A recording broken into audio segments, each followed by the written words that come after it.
Okay, so बच्चों you can see over here the tools of recombinant DNA technology. So the first tool is restriction enzymes. So what is the meaning of restriction enzymes? Restriction means to restrict something, to oppose something. These restriction enzymes are known as molecular scissors. Molecular scissors. Because they can cut the DNA from different regions. So that's why we used to call them molecular scissors. These restriction enzymes are of two types. It is written over here: exonuclease and endonucleases. Endonucleases means when the restriction endonuclease enzymes, they cut the DNA other than the ends. Yani, if there is a DNA, it will cut the DNA right from here, not from its ends. So it cut the DNA other than the ends. While this exonuclease enzyme, it cuts the DNA from the ends. That means इन दोनों का जो cutting pattern है totally एक दूसरे से opposite है. ये जो एक्सोन्यूक्लियस है ये एंड से डीएनए को काटेगा और ये एंडोन्यूक्लियस है ये बीच में से डीएनए को काटेगा अदर देन इट्स एंड्स पे नहीं काटेगा ये endonuclease. Okay, then now there are some facts about these restriction enzymes. First of all, you will have to remember about there were two types of enzymes which were isolated from E. coli bacteria. दो तरह के बच्चों enzymes को isolate किया गया था from E. coli. जो first है enzyme which adds up methyl groups to DNA, जो कि DNA को methylated करता है. And as you know, methylated DNA means now DNA is transcriptionally active. While the second one responsible for cutting the DNA, and that enzyme which was responsible for cutting DNA, known as restriction endonuclease enzyme. The first known restriction enzyme, endonuclease enzyme, is known as HIND2. सबसे पहले बच्चों इसको यानी जो सबसे पहले जो जाना गया है अबाउट रेस्ट्रिक्शन एंडोन्यूक्लियस एंजाइम तो वो ये है. जितने भी जो रेस्ट्रिक्शन एंजाइम्स हैं, वी हैव मोर देन 500 और 600 रेस्ट्रिक्शन एंजाइम्स. तो बच्चों सभी का जो कटिंग पैटर्न है वो वेरी करता है, यानी वो एक स्पेसिफिक सीक्वेंसेस को डीएनए के ऊपर रिकॉग्नाइज करते हैं और after recognizing the specific nucleotide base pairs they cut the DNA. Okay, then यहाँ जैसे बात आती है, यहाँ हमने HIND2 की बात की कि जो HIND2 हमारे पास रेस्ट्रिक्शन एंडोन्यूक्लियस एंजाइम है, it was the first restriction enzyme which we know about. And then we have this EcoR1 restriction endonuclease enzyme. So how do we name them? The meaning of ECO means E. coli, which is the name of bacteria. R means a rough strain. You have studied during the Griffith experiment about a rough strain and smooth strain. A rough strain means capsulated form. Sorry, rough strain is non-capsulated form or non-virulent form. So this is rough strain. I means sorry, 1 means इसको सबसे पहले isolate किया गया था, Roman number है 1. इस तरह से इसको ये नाम दिए गए. And here you have come to know about the cutting pattern of exonucleases and endonucleases. Then we have for example the EcoR1 restriction endonuclease enzyme and its cutting pattern. So before starts its activity, that means cut the DNA, it recognizes a specific DNA base sequences. These sequences are known as palindromic sequences. तो palindromic sequences का बच्चों का मतलब क्या है? Here you can see, इसे लिखा ना मलयालम, ये जो हमारी जो लैंग्वेज है मलयालम, यानी अगर आप 5 प्राइम टू 3 प्राइम को रीड करेंगे and 3 prime to 5 prime read करेंगे तो आपको यहाँ पे सेम बेस पेयर्स मिलेंगे repeated. Here you can see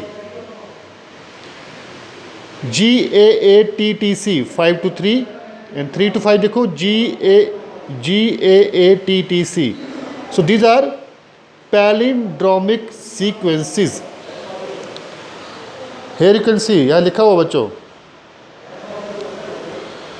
these are groups of letters that form the same words when read both forward and backward. यानी अगर 5 to 3 की ओर पढ़ेंगे या 3 to 5 की ओर तो ये रिपीटेड होंगे ये. These are palindromic sequences.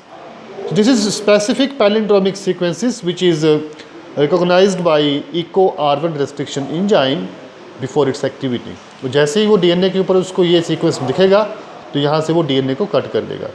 और जो रेस्ट्रिक्शन एंडोन्यूक्लियस जो एंजाइम है वो हमेशा DNA को जब कट करेगा तो वो G और A, हमेशा G और A के बीच में काटता है वो, यानी ग्वानिन और एडेनिन के बीच में कटिंग करेगा DNA की. So you are left with,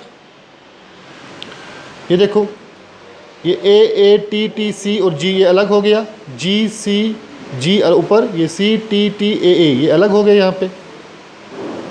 तो बच्चों ये जो ऊपर रह गया AATTC और नीचे G, यहाँ देख सकते हैं आप लोग, they are known as sticky ends. और इन स्टिकी एंड्स के कॉम्प्लीमेंट्री स्ट्रैंड्स जो है हम लोग फॉरेन DNA में लेकर आते हैं और उस फॉरेन DNA को यहाँ पे अटैच करते हैं. ठीक है, यानी जो फॉरेन DNA होगा उसके पास कॉम्प्लीमेंट्री स्ट्रैंड्स होंगे like T, T, C and AA. ये देखो इस तरह से कटिंग करेगा ये EcoR1 restriction enzyme between A and G. यहाँ पे आप लोग देख सकते हैं इस चीज़ को, ये कटिंग इसने कैसे की है. स्टिकी एंड्स में कॉम्प्लीमेंट्री जो हमारे पास बेस पेयर्स हैं और फॉरेन DNA वो अटैच करने के बाद, वो लिंक करने के बाद जो गैप इसमें रहेगा हम उसको DNA लाइगेजेस की मदद से उसको फिलअप करेंगे, like we have done in case of DNA replication process. So here you can see the foreign DNA and vector plasmid.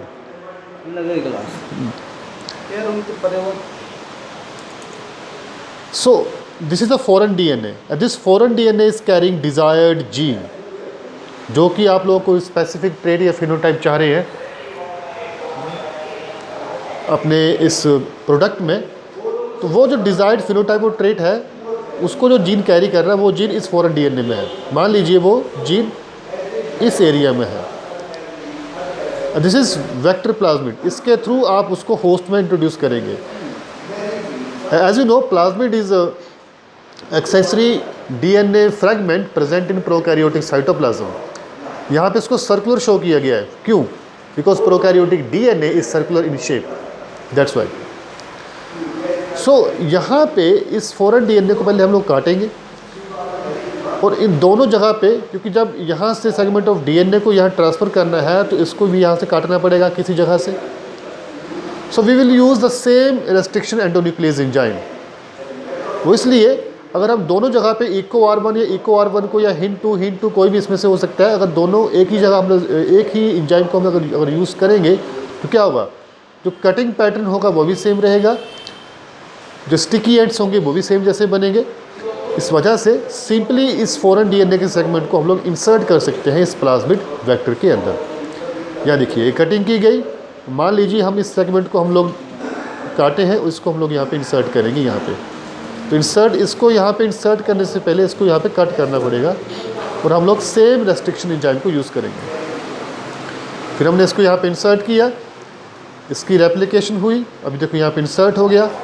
Now this plasmid will replicate और इसको हम लोग ट्रांसफॉर्म कर देंगे किसी इकोलाई के बैक्टीरिया के अंदर. वहाँ पे जब इकोलाई हर 20 मिनट के बाद सेल डिवाइड होंगे, मल्टीप्लाई होंगे, उसमें बच्चों ये होगा कि जो आप लोगों ने डिज़ायर्ड जीन को आपने इंसर्ट किया है, तो अगली जो प्रोजेनिस आएंगी उनमें जो डीएनए होगा उसमें आपको वो डिज़ायर्ड जीन मिलेगा और वो खुद को एक्सप्रेस करेगा। जो फिनोटाइप और ट्रेट आप लोग चाह रहे थे नेक्स्ट प्रोजेनी में, वो आपको वहाँ पे एक्सप्रेस हुआ मिलेगा।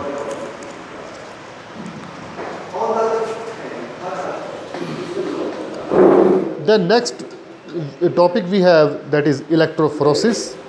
You can see over here, this electrophoresis also known as Western blotting. Western blotting.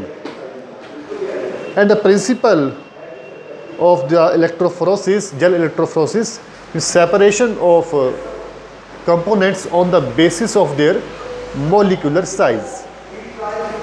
Okay, so here you can see the purpose is to visualize, identify and distinguish molecules that have been processed by previous methods such as polymerase chain reaction and enzymatic digestion.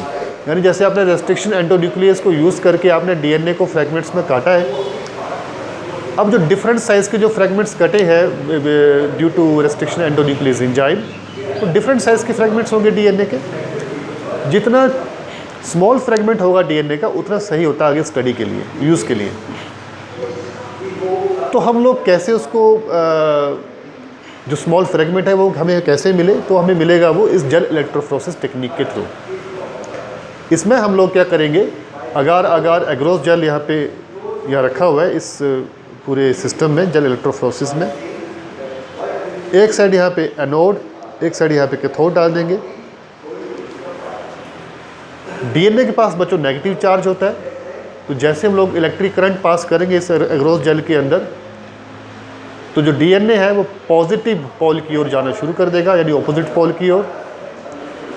जो small fragments होंगे वो काफ़ी fast move करेंगे towards the positive पोल, और जो large sized fragments होंगे DNA की वो थोड़ी स्लोली मूव करेंगे। ओवरनाइट आप क्या चीज़ देखेंगे कि जो स्मॉल साइज्ड फ्रैगमेंट्स थे वो आगे जा चुके हैं बहुत, और जो आपके लार्ज साइज्ड फ्रैगमेंट्स होंगे वो पीछे रह जाएंगे।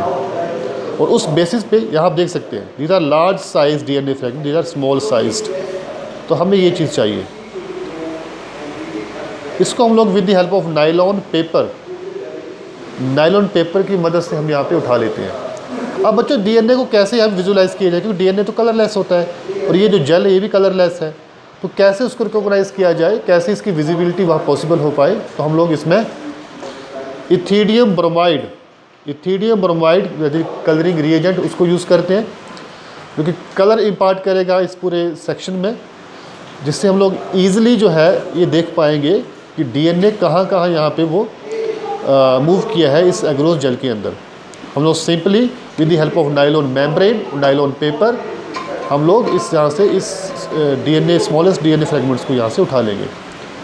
फिल्टर पेपर का यूज़ क्यों नहीं कर सकते, वो इसलिए क्योंकि नायलॉन मेम्ब्रेन या नायलॉन पेपर के पास एफिनिटी होती है फॉर डीएनए कंपोनेंट्स और नेगेटिवली चार्ज्ड आयंस के लिए। सो दैट्स वाई हम लोग, क्योंकि ये प्रॉपर्टी एक सिंपल फिल्टर पेपर के पास नहीं होती, तो हम लोग इसलिए नायलॉन मेम्ब्रेन का यूज़ करते हैं यहाँ पे डीएनए को वहाँ से उठाने के लिए। ये जो वेल्स हैं, इन वेल्स के थ्रू हम लोग सबसे पहले डीएनए सैंपल्स को डालते हैं, जो काफ़ी मतलब जैसे ही इसको यहाँ पे हम लोग डालेंगे डीएनए सैंपल्स को, वो काफ़ी तेज़ी से बढ़ेंगे डिफरेंट पोल्स की ओर। तो यहाँ आप देख सकते हैं कि डिफरेंट साइज़ के जो डीएनएज़ हैं वो अलग अलग हो चुके हैं। जो सबसे लार्ज साइज्ड डीएनए है सबसे पीछे रह गया है, स्मॉलेस्ट साइज सबसे आगे पहुँच गया है। These are steps of gel electrophoresis, preparing sample, then agarose TAE gel solution, casting of gel, setting up of electrophoresis chamber, loading of gel, and then stopping the electrophoresis and visualizing the DNA. जहाँ मैंने underline करा है आप लोग वहीं तक चीज़ें करेंगे, एक्स्ट्रा करने की ज़रूरत नहीं है। जहाँ हमने ये TAE की बात करी है, ऊपर मैंने इसके बारे में मेंशन किया है, ट्रिस एसीटेट EDTA। बेस्ट ये जो काम करेगा जेल इलेक्ट्रोफोरेसिस वो 8.3 pH के ऊपर ये काम करेगा। तो ये सब चीज़ें आप ढंग से पढ़िएगा। फिर नेक्स्ट हम लोग टॉपिक करेंगे क्लोनिंग वेक्टर। Thank you.